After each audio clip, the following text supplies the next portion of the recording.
saben que en nuestro país hay ciertas zonas que son endémicas en el tipo de crianza, ¿no? Y una de las zonas importantes es en el sur, ¿no? Lo que se equipa, Quegua, Tacna, son zonas donde justamente hay un vector, ¿no? Justamente esta es una enfermedad que se llama metasemia. ¿Saben lo que es una enfermedad metasémica? Transmitida por un vector, ¿ya? En este caso, el vector, vamos a ver, es un triatomino que se le llama, pues, usualmente aquí se le llama en su país chirimacho, también se le llama vinchuco, ¿ya? Entonces, ese es el que, como vamos a ver, que es el vector de esta enfermedad, ¿cierto? Entonces, hoy vamos a hablar sobre, como siempre, las características morfológicas del panosoma, los estadios evolutivos, algunas características del vector, el ciclo biológico, la clínica y pues el diagnóstico, ¿no? Y el tratamiento. Estos son los datos más importantes, ¿no? Recuerda que estamos en el laboratorio. Bien, entonces, como ven aquí,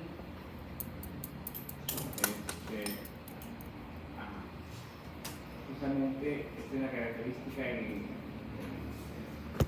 este parásito describe formas evolutivas, ¿ya? Básicamente son el tripomastigote, como van a ver, y el amastigote, ¿ya?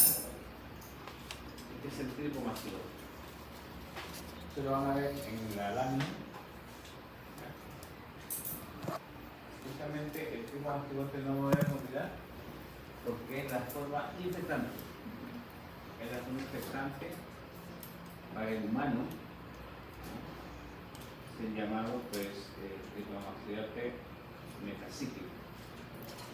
Y para el vector, el tripomastigote sanguíneo, ¿no? Ya vamos a ver cómo es el mecanismo. Pero, como ven ahí, pues el tripanosoma tiene una característica, ¿no? Pues es un parásito flagelado, ¿no?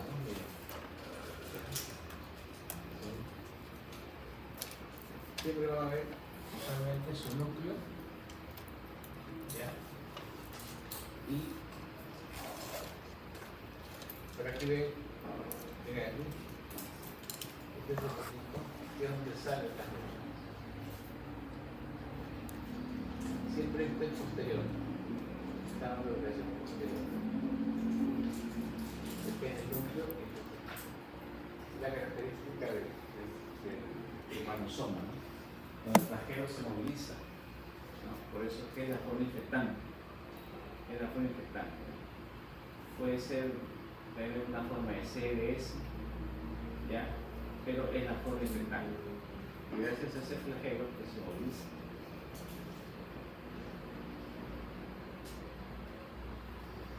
Ahí está. Este es el tripomastigote del que estamos hablando, ¿no? Este es el núcleo, miren la forma que tiene, que es el núcleo, ¿ya? Y luego tiene lo que les estaba diciendo, aquí está, este aquí, llamado kinetoplasma. El kinetoplasma, que es de donde nace el flagelo, ¿no? Y siempre el kinetoplasma está en la parte posterior. El flagelo pues termina hacia adelante, de la parte anterior. ¿Usted no entiende? Este es posterior, ¿ya? Kinetoplasma, núcleo. Esto es lo que se van a observar en la lámina, ¿ya? Entonces, este es el tripomastigote. El tripomastigote se caracteriza entonces porque su kinetoplasto está justamente en la parte posterior, ¿ya? Entonces, usualmente, como vamos a ver, los cuadros agudos se encuentran esta forma evolutiva, ¿no? El tripomastigote. Aquí tienen otro estadio que es el epimastigote. ¿Qué es lo que tienen que recordar del epimastigote? Que el epimastigote se encuentra en el vector, ¿ya? Epimastigote no hay en el huésped, en este caso en el veterinario del humano, sino en el vector. Entonces, ¿cuál es la característica del equimastigote? Se parece al trigomastigote más pequeño, el núcleo central, pero miren dónde está ubicado el kinetoplasma. Lo que lo diferencia es el kinetoplasma, está casi en el centro. Miren, ¿eh? Mientras que el trigomastigote estaba en la parte posterior, el kinetoplasma en el equimastigote está en el centro, y el más pequeño, ¿no? Entonces, si está aquí, ¿dónde empieza el flagelo? Aquí, ¿no? Y se abre la parte anterior, ¿sí? Entonces, ya vamos a ver cuando repasemos, cuando se infecta el vector, en este caso el triatomino, donde aparece el equimastigote, ¿no? Bien, entonces, pero tiene una forma, lógicamente, en la cual, una forma intracelular. Recuerden que hemos visto que muchos parásitos tienen su forma aguda, donde invaden, son prácticamente la forma infectante, pero hay otra forma donde prácticamente cuando ve usualmente un ambiente adverso se trata de enquistar, ¿no es cierto? ¿Ya? En este caso, esta forma aquí se llama el amastigote. El amastigote es la forma intracelular del parásito. Como vamos a ver, usualmente este parásito cuando entra, usualmente va a ingresar, ¿no? Y luego, miren, ¿ve? Se va a ubicar en diferentes tejidos, ¿no? Aquí está en el músculo, ¿no? Estos puntitos que ustedes ven, ahí también lo van a ver en la lámina, pues son los amastigotes, son prácticamente, ¿ya? Son los núcleos con los que se ven y están, pues, formando un grupo, ¿eh? Entonces, principalmente, ¿dónde se ve este grupito? En el músculo cardíaco, ¿ya? Una de las características justamente de la tripanosomiasis es de que tiene una forma evolutiva aguda y una crónica. En la crónica es justamente donde se caracteriza esta forma, este estadio evolutivo, ¿no? Y el otro aparato del sistema que es característico, que lesiona, es el aparato digestivo, ¿no? El aparato digestivo, estos pacientes se dilata el esófago, un megaesófago, se dilata el colon, un megacolon, el paciente sufre de linfaje, estreñimiento, pero en estadio crónico, ¿no? ¿Y cuál es la forma evolutiva que está ahí? El amastigote. Entonces, ya van viendo que el tricomastigote es la forma aguda, la forma móvil, la forma infectante, y el amastigote es la forma en la cual es intracelular, donde está ubicado generalmente en las formas crónicas.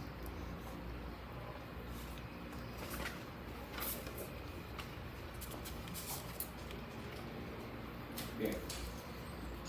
Entonces, vamos a ver el ciclo evolutivo. El ciclo evolutivo,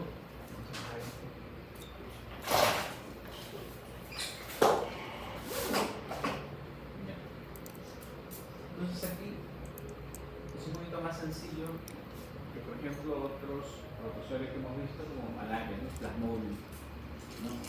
Aquí, si bien es cierto, tenemos el huésped humano y aquí tenemos el vector. Entonces hay un ciclo evolutivo en el humano y un ciclo evolutivo en el vector, ¿ya? Entonces, ¿cómo usualmente nos infectamos nosotros? ¿De qué forma? Bueno, este es un triatomino, ¿no es cierto? Ya vamos a ver también algunas características. ¿Ya? Estos son grandecitos, ¿eh? Ya lo vamos a ver. Tienen una característica de que ellos son los que pican. Pero lo interesante es que cuando pican, están infectados, pero no te transmiten con la picadura el parásito. ¿Qué pasaba, por ejemplo, con los flebotominos, ¿no? Con la malaria, el plasmodio, le pasaban el plasmodio, ¿no? Por la glándula salivar, pero aquí no. O sea que el mecanismo de infección para el humano no es por la picadura, sino el que pica, ¿ya? Y cuando pica luego evacúa, se hace su deposición. su deposición. Entonces, ¿ves? Su deposición. Entonces, a ti te está picando y aparentemente eso que te pica, pues te produce prurito, ¿no? Te produce un poco de ardor. ¿Y qué haces tú cuando te produce prurito o ardor? ¿Qué haces? Te rascas, ¿no? Entonces, te rascas y el otro puede tener su reflejo muy rápido, ¿no? Que rápidamente se defeca y tú te rascas y pues por contaminación uno mismo es que la forma infectante, ese, ¿cómo se llama? El tricomastigote que está aquí, metacíclico, va a ingresar al organismo. ¿Ya? Entonces, picadura, contaminación. Ese es el mecanismo. ¿Ya? Contaminación por las heces de el creatomina, ¿no? De la chiquimacha. ¿Están entendiendo? ¿Sí? Si le preguntan, ¿usted solamente es por picadura? No es por picadura. ¿Por qué? Porque el tricomastigote está en las heces. Entonces te pica, te irrita, todo lo que hace es rascar. Entonces todo lo que esté evacuando y donde está infectado, ahí está el tricomastigote metacíclico. La forma infectante para el humano es tricomastigote metacíclico. ¿Ya? Ahí está. Entonces ingresa. Una vez que ingresa, una vez que ingresa, entonces hay alguien que usualmente es como todo, el sistema inmune, nosotros hemos visto que el sistema inmune, hay alguien primeramente que responde inicialmente a la inmunidad innata, ¿no es cierto? No la adaptativa, es la innata. Y la innata aquí está, el macrófago, ¿cierto? Entonces el macrófago reconoce y ¡brum! ¿No? Ingresa al macrófago. ¿Ya? Pero es vivísimo el plasmón, ¿cómo se llama? El trypanosoma. ¿No? ¿Por qué? Porque sí. ¿Por qué? Porque miren, si es que se mantuviera así, pues probablemente el macrófago se lo come. ¿No? Pero ¿qué cosa hace? ¿No? Él escapa y se empieza a cambiar de forma, se transforma en un amastigote. Y recuerden que el amastigote es una forma pues de defensa para él, ¿ya? Y como amastigote se empieza a replicar. Se empieza a replicar como amastigote. Entonces entra como tricomastigote metacíclico, ingresa al macrófago, se escapa de la vesícula para formar los amastigotes y replicarse. Entonces es así como se empieza a replicar en amastigote. Lógicamente cuando ya se replica, entonces lógicamente el sistema inmune en algún momento pues tú lo engañas, ¿no? Entonces todo se tranquiliza, él pasa otra vez ya a una fase infectante de tricomastigote. ¿Por qué? ¿Ya? Porque como tricomastigote pues puede invadir y va a la sangre, porque es la forma infectante, ¿correcto? ¿Sí? Entonces, ¿qué pasa? El humano que ya tiene la forma infectante, que es el tricomastigote, pero como está en sangre, se llama tricomastigote sanguíneo. Entonces, ¿cómo se infecta el creatomino, el vector? El vector lo que se hace es picar a un enfermo, ¿ya? Y la forma infectante, ¿qué cosa es? El tricomastigote sanguíneo. Ojo, el tricomastigote metacíclico es la forma infectante para quién? Para el humano. Para el humano. Y el tricomastigote sanguíneo, porque está en sangre, es para el vector. Cuidado que te caes, está dormido. Gabriel, cuidado que te caes. Te quedas dormido. Sí, es la hora. No te preocupes. ¿Ya despertaste? Bien. Entonces, una vez que el creatomino, pues aquí está. ¿Ya? Este es entonces el tricomastigote sanguíneo, ¿no es cierto? Por la sangre pasó al tubo digestivo, ¿ya?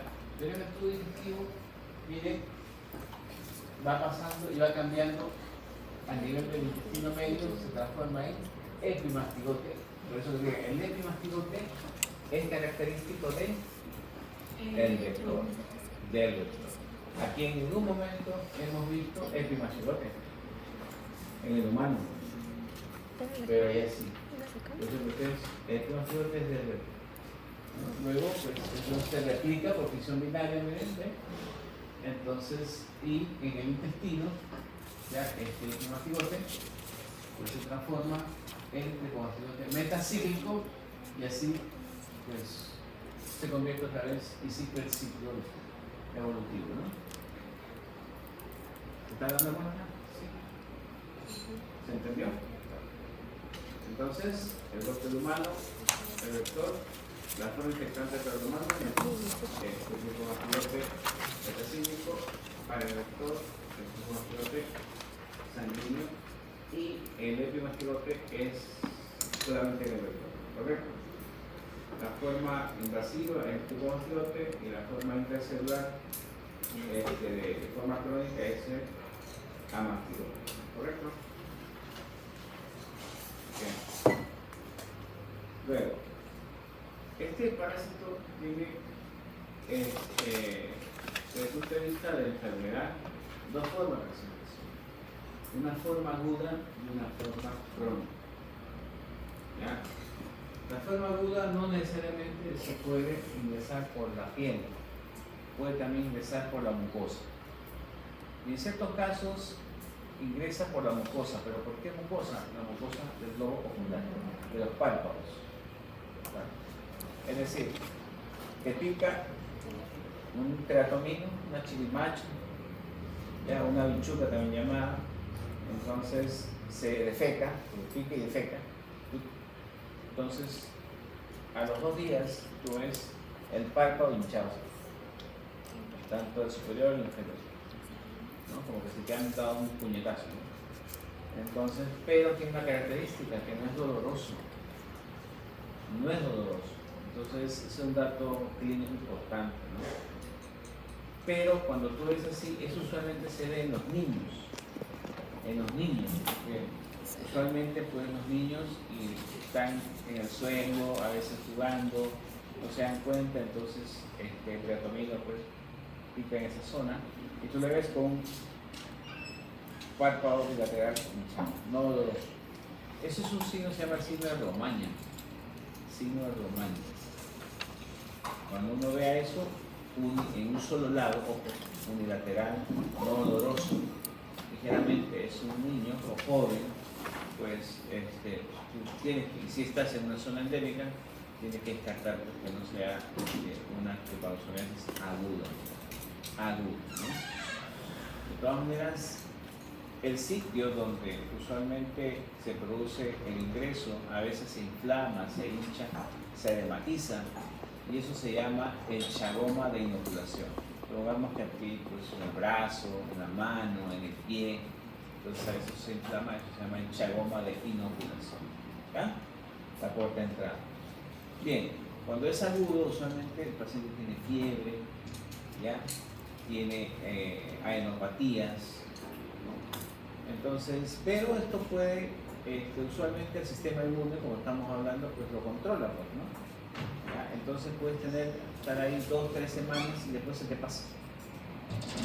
Entonces, depende de cómo esté tu sistema inmune, pues puede estar asintomático por años. ¿Ya? Pero puede pasar a la forma crónica. En la forma crónica, usualmente hay 2 sistemas pues, que se comprometen, como han visto aquí. Principalmente el corazón.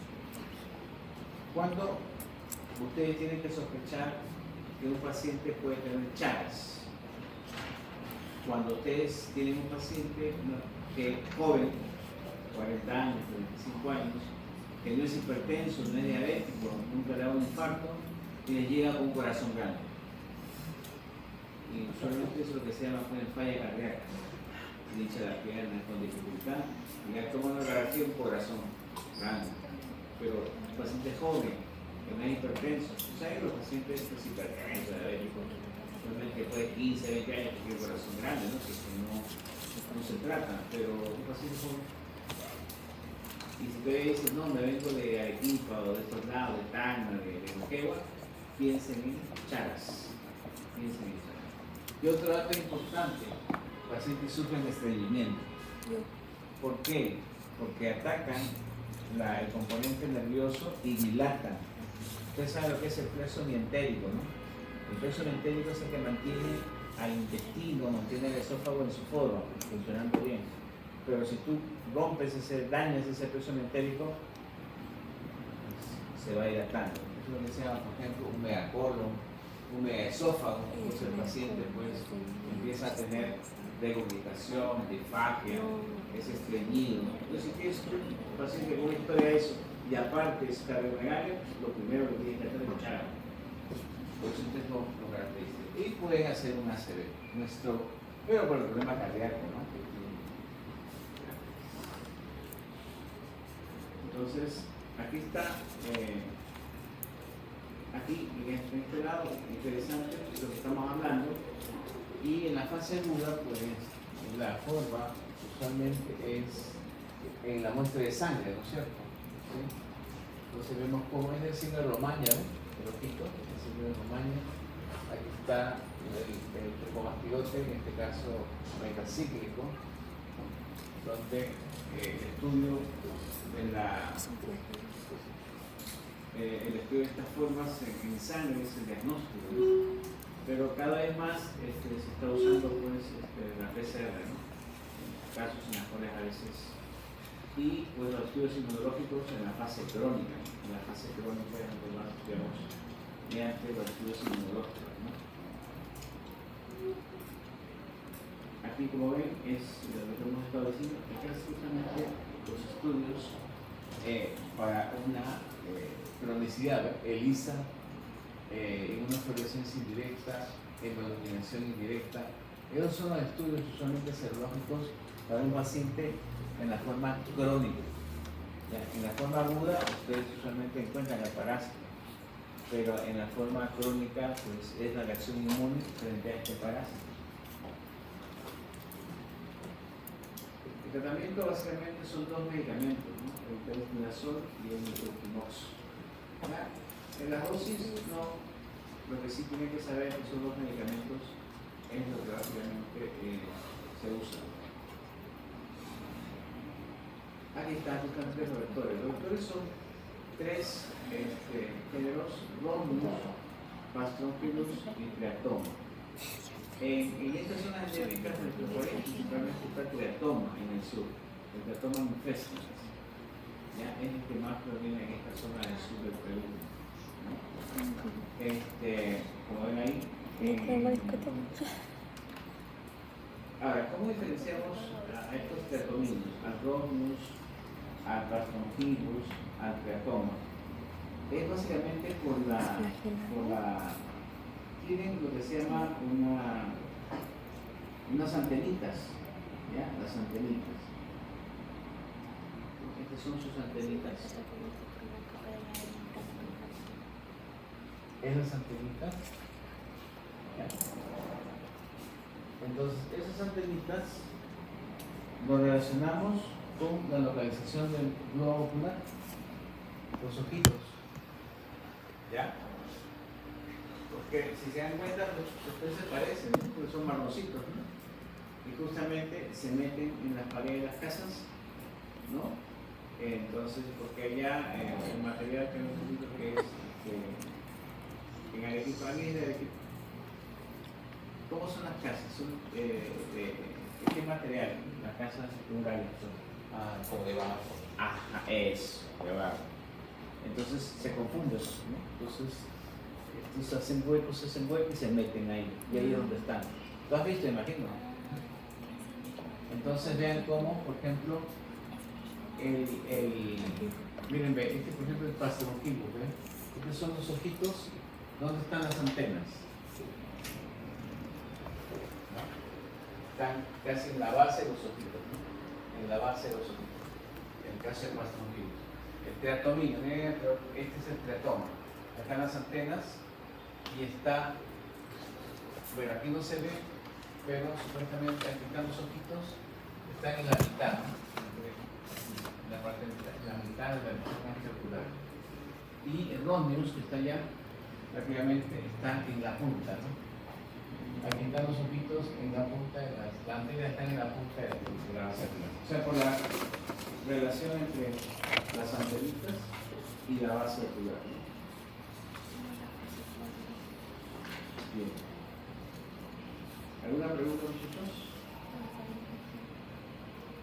De todas maneras, esto lo van a ver ahora con el vídeo. El vídeo que van a discutir hoy justamente habla sobre hepatosomiasis, para que vean la aplicación clínica. Y las formas evolutivas lo van a ver en las láminas que está preparando la profesora Monsanto. Sí, ok chicos, solo vamos a tener el día de hoy cuando vendría a ser tricomastigote sanguíneo, lo van a ver ahí claramente, bien bonito en forma de C, y más arribita tiene uno que está un poquito más curvado. Bien. Quiero saber, ¿ya trajeron avanzado el informe o no? Sinceramente, ¿qué les falta? Las pruebas de diagnóstico. Bueno, está bien, ya. Solo le falta eso. O sea que en 15 minutos pueden entregar el informe. Sí. En la aguda, más que todo, enfoca en la parte cardíaca. Bien. En la aguda. Y crónica en el aparato digestivo. ¿Qué pasa en la aguda? ¿Se muere o no se muere la gente? Sí, ¿Por qué se muere? porque hay el 90% son asintomáticos y el otro 10% son Ya, pero en la etapa aguda, ¿de qué se muere? de cardiopatías. ¿De qué? De cardiopatías. En la fase aguda de la enfermedad Son cardiopatías. son cardiopatías. Por eso enfoquen en la fase aguda, la parte de cardiopatías, porque además esas cardiopatías se parecen a las de otro bichito que vimos hace 2 semanas. ¿Que es quién? Pero en la fase crónica no puede poner lo que es miocarditis. Es que en la parte crónica también va a ir, pero recuerda que en la aguda pueden haber los paros fulminantes. Bien, hay un estudio bien bonito de un hospital en Colombia donde hicieron la biopsia a pacientes